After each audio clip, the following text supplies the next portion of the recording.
সাংবাদিকতা আসার কথা বলছিলেন এক সময় বা চিন্তা ভাবনা করছিলেন? না, আমি আসবো কিনা সে না, আমার ইচ্ছা করে। আমার যেমন ইচ্ছা করে যে অনেক সাংবাদিকের ইন্টারভিউ নিতে ইচ্ছা করে। যেমন একজন সাংবাদিকের ইন্টারভিউ নিলে কী হয়, কেমন হয়, হ্যাঁ, হতে পারে কোনো দিন ওর বা ওর কারো ইন্টারভিউ নিলাম। আবার অনেক বড় বড় ব্যক্তি, তাদের ইন্টারভিউ, আমার স্ত্রীর ইন্টারভিউ নিতে ইচ্ছা করে। আমার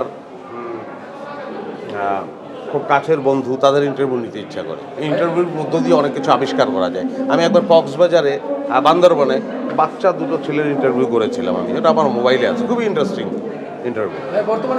এই জাতীয় ক্যারেক্টারগুলো আসলে খুবই challenging character, in that sense যে এই চরিত্রগুলোকে যেমন আমি ঠুয়া করেছিলাম অনেক আগে, রুমেলের, ওটা আমার কাছে খুব চ্যালেঞ্জিং মনে হয়েছিল।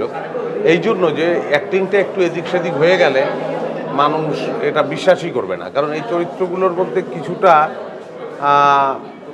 মনে হয় যে ঠিক ঠিক বোধহয় বাস্তব না, কিন্তু আসলে তো এই ব্যাপারগুলো ঘটছে এখন চতুর্দিকে, এখনকার বাস্তবতায় তো এই বিষয়গুলো আছে।